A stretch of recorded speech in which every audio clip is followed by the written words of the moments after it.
Hello everyone, welcome back to my YouTube channel. आज के इस सेशन में एक ऐसे टॉपिक के बारे में बात करेंगे जो बहुत ही कॉमन टॉपिक है और बहुत सारे एग्जाम्स में पूछा जाता है। That the question is what are the various factors that effects motivation. So let us begin. So let's have an overview of this topic first.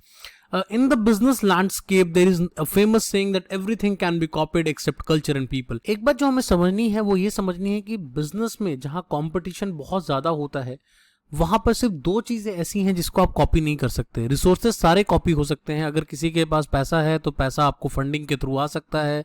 अगर आपके पास कोई टेक्नोलॉजी नहीं है तो वो टेक्नोलॉजी भी कॉपी की जा सकती है, लाई जा सकती है। तो at the end of the day सिर्फ दो चीजें हैं जो आपको डिफरेंशिएट करने में हेल्प करती है। One is culture and other is people. The next important thing is people means employees who forms the culture of the organization. और फाइनली ये कल्चर जो हम कल्चर की बात कर रहे हैं, जो ऑर्गेनाइजेशन कल्चर की हम बात कर रहे हैं या वर्क कल्चर की हम बात कर रहे हैं, ये कल्चर बनता कैसे? ये कल्चर बनता है एम्प्लॉइज से, लोगों से। जैसे हम हमेशा कहते हैं कि घर जो है वो लोगों से बनता है, वैसे ही ऑर्गेनाइजेशन भी हमेशा एम्प्लॉइज से बनता है। So that means that organization who have blessed with motivated employees are always one step ahead of competition. तो इसका मतलब ये है कि जो पीपल हैं, जो आपके एम्प्लॉइज हैं, वो एक रेयर रिसोर्स है। और अगर आपके पास सेल्फ मोटिवेटेड एम्प्लॉइज हैं या आपके पास ऐसे एम्प्लॉइज हैं जो मोटिवेटेड हैं, तो ऑब्वियसली आप हमेशा कंपटीशन में आगे रहोगे, because they are the one who can not be copied, they are the rare ones and they are the one who can always help you in achieving your organization goals. तो सवाल सबसे बड़ा वही है कि मोटिवेशन, अब हमने कह तो दिया कि वो उनको मोटिवेटेड रहना चाहिए, बट आखिर ऐसी कौन से फैक्टर्स हैं जो उनको मोटिवेट करती हैं या उनके मोटिवेशन को बढ़ाती हैं। The first is relationship among co-workers, the second is role of a leader, third is conflict management, fourth is work culture, fifth is remuneration and career growth opportunities. बहुत सारे फैक्टर्स आपको मिल सकते हैं ऑन वेरियस सोर्सेज। मुझे लगा कि ये 5 ऐसे फैक्टर्स हैं, अगर ये अवेलेबल हैं किसी ऑर्गेनाइजेशन में तो उससे ऑटोमेटिकली मोटिवेशन बढ़ जाएगा। So let's talk about each one of them in detail now.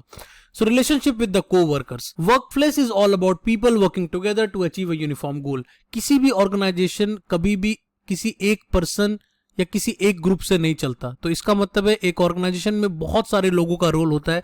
जब वो एक साथ मिलकर एक यूनिफॉर्मिटी में आके एक गोल की तरफ काम करते हैं तब जाकर कोई ऑर्गेनाइजेशन कामयाब होती है। इसका मतलब ये हुआ कि जो भी कोवर्कर्स हैं they must respect each other. उन सब के लिए आपस में रिस्पेक्ट होना चाहिए। They must share resources. जो भी ऑर्गेनाइजेशन के रिसोर्सेज हैं उनको वो आपस में शेयर करें, प्लस रिस्पॉन्सिबिलिटीज को भी शेयर करें, सो दैट कि एक म्यूचुअल ट्रस्ट और म्यूचुअल अंडरस्टैंडिंग का माहौल बने। Good relation between employees also decreases the stress level and employee feel more relaxed at work place. आपका मोटिवेशन क्यों बढ़ता है? बिकॉज अगर आपका इन्वायरमेंट अच्छा है, अगर आपके कोवर्कर के साथ आपका रिलेशनशिप अच्छा है, तो उससे आपका स्ट्रेस लेवल भी कम होता है। आप मेंटली अपने आप को काफी रिलैक्स्ड फील करते हैं, जिससे आपको फोकस करने में बहुत आसानी होती है।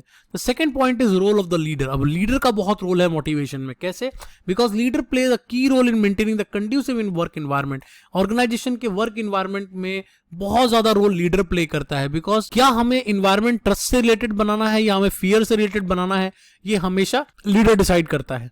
No one can be motivated all the time. That's why leader must understand their employees and deal accordingly. एक बात हमें समझनी चाहिए कि हर दिन कोई भी मोटिवेटेड नहीं होता। कोई ना कोई दिन बैड पैच, बैड टाइम आपका भी आएगा जब आपको लगेगा कि आज मैं उतना अच्छा फील नहीं कर रहा हूं, I am not feeling highly motivated for doing this work. So in that situation वहां लीडर का रोल होता है, क्योंकि उस टाइम पे आपका लीडर आपकी प्रॉब्लम्स को अंडरस्टैंड करता है, आपसे बातें करता है और अगर कोई इश्यूज होते हैं उसको सॉल्व करने की कोशिश करता है।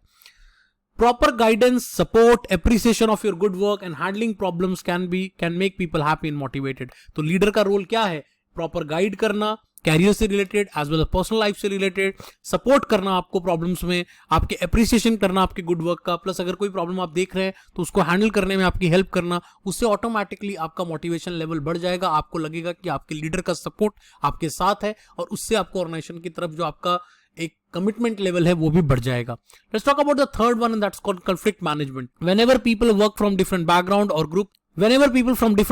and group work together, there are chances of conflict will arise. हमने ये पहले भी समझा था conflict management वाले टॉपिक में कि अगर डिफरेंट बैकग्राउंड्स के लोग एक साथ काम करेंगे तो ऑटोमेटिकली उनके बीच में कंफ्लिक्ट आएगा ही आएगा। इसका मतलब कंफ्लिक्ट को आप रोक नहीं सकते, कंफ्लिक्ट को आप मैनेज कर सकते हैं। कैसे कर सकते हैं? So it is important to manage the conflict in a way that it will not effect the environment of the work place. आपको ये इंश्योर करना है कि कंफ्लिक्ट आ जाए लेकिन उससे वर्क प्लेस का एनवायरनमेंट खराब नहीं होना चाहिए। तो ये कैसे किया जा सकता है? Management shall make such policies and guidelines that help in resolving conflict at the earliest in the most soothing way. तो आपको कंफ्लिक्ट को कहीं ना कहीं प्रिवेंट करना है। पहली चीज, अगर आप प्रिवेंट नहीं कर पाए तो उसको सेटल करने के लिए कुछ पॉलिसीज बनाने, कुछ प्रोसीजर बनाने जो कि बहुत ही ट्रांसपेरेंट हो और फेयर हो, क्योंकि अगर ऐसा होगा तो फेयर प्रैक्टिसेस और ट्रांसपेरेंसी से लोगों में मोटिवेशन बढ़ेगा और उनको ये लगेगा कि जो मैनेजमेंट है वो सभी इंप्लॉइज को एक फेयरली ट्रीट कर रही है। तो जब ऐसी फीलिंग आती है तो मोटिवेशन बढ़ता है। Let's talk about the fourth one and that's called work culture.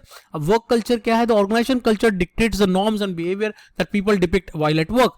Organisation culture में सब कुछ आ जाता है, जो ऑर्गेनाइजेशन के नॉर्म्स हैं, वहां की वैल्यूज है, वहां की फिलॉसफी है, वहां के रूल्स हैं, वहां के रेगुलेशन है, everything covers into organisation culture. एक वर्क कल्चर, एक ऑर्गेनाइजेशन कल्चर आपको डिक्टेट करती है, आपको बताती है कि आपको क्या, कौन सा बिहेवियर करना है, कौन सा बिहेवियर नहीं करना है। Work culture guides everything at work. The people enter the office in the way they leave. जिस तरह से आप ऑर्गेनाइजेशन के अंदर आते हैं वो भी वर्क कल्चर से गाइड होता है, और आप जिस तरह से जाते हैं वो भी वर्क कल्चर से गाइड होता है। जिस तरह से आप ड्रेस करते हैं, जिस तरह से आप खाते हैं, घूमते हैं, फिरते हैं, लोगों से बात करते हैं, everything is driven by culture. एक अच्छा कल्चर हम किसको मानेंगे? एक अच्छा कल्चर जहां पर की नॉलेज शेयर होता है, जहां पे लोग एक दूसरे की हेल्प करते हैं, प्रॉपर कम्युनिकेशन होता है, टू वे कम्युनिकेशन होता है, एंड फ्लेक्सिबिलिटी है लोगों की बातों को सुनने के लिए, जहां पर मिस्टेक्स को हाईलाइट नहीं किया जाता, उनको ऑब्जर्व किया जाता है, उनको एब्जॉर्ब किया जाता है आपकी गलतियों को, उस तरह वो आपको मोटिवेट करती है। ऑन द अदर हैंड, अगर ऐसा कोई ऑर्गेनाइजेशन है जहां की मिस्टेक्स को टॉलरेट नहीं किया जाता, उनको हाईलाइट किया जाता है, जहां पे स्ट्रक्चर और हियरार्की इसलिए बनाया गया है ताकि आप नॉलेज और कम्युनिकेशन को शेयर ना कर पाए, ऐसे ऑर्गेनाइजेशन में कभी भी आपको मोटिवेशन नहीं मिलेगी। You will always feel very very demotivated because of the culture of the organisation. और इस तरह के वर्क कल्चर में जो मेजर प्रॉब्लम होती है कि वो ये होती है कि आप अगर काम करना भी चाहते हैं बट आप काम कर नहीं पाते, बिकॉज कल्चर आपको काम करने के लिए ड्राइव नहीं कर रही। कल्चर में इनिशिएटिव नहीं है, कल्चर में लीडरशिप नहीं है, कल्चर में से पॉलिटिक्स है, ग्रुपिज्म है और कन्फ्लिक्ट्स है। Last but not the least, the fifth one, that is the fair remuneration and career growth opportunities. अब हम सबको ये पता है कि मैस्लो ने हमें क्लियरली ये कहा था कि everyone try to satisfy their physiological need first. हर आदमी कोई भी जॉब करता है, किसी भी ऑर्गेनाइजेशन में जाता है, वो सबसे पहले अपने फिजियोलॉजिकल नीड्स को सेटिस्फाई करना चाहता है। एक अच्छा घर, खाने पीने का ब्रेड एंड बटर अगर उसको मिलता है, उसके बाद ही वो कुछ और सोच पाता है। बट वंस आपका ये नीड पूरा हो जाता है, उसके बाद आप एक अच्छी सैलरी ढूंढते हैं।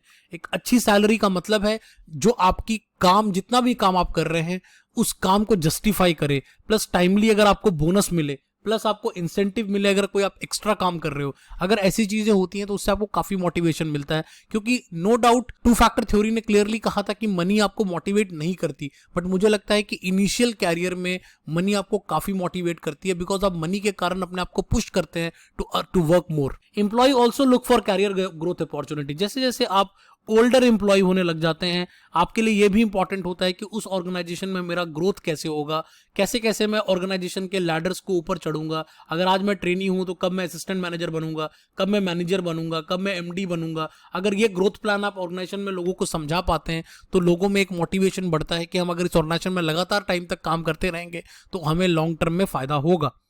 तो job security, appropriate salary and growth opportunities motivate the employ. तो इसका मतलब अगर आपकी जॉब में सिक्योरिटी है, अगर आपको अप्रोप्रिएट सैलरी मिल रही है एज पर योर एक्सपेक्टेशंस, और अगर आपको ग्रोथ की अपॉर्चुनिटीज मिलती हैं तो उससे आपको बहुत मोटिवेशन जनरेट होता है। इसके अलावा ऐसे बहुत सारे पॉइंट्स हैं जो डिफरेंट थ्योरीज के मोटिवेशन में दिए गए हैं। फॉर एग्जाम्पल गोल सेटिंग से बहुत ज्यादा मोटिवेशन होता है, या फिर रिवॉर्ड्स से बहुत तरह का मोटिवेशन होता है। तो इस तरह के काफी सारे वेरिएबल मिल जाएंगे, बट मुझे लगे ये टॉप 5 पॉइंट्स हैं जो आपको एक्सप्लेन कर देंगे that what are the factors that effects motivation. So thanks for watching, I hope you enjoyed this particular session. Subscribe to my channel, like and share so that other students get also benefit.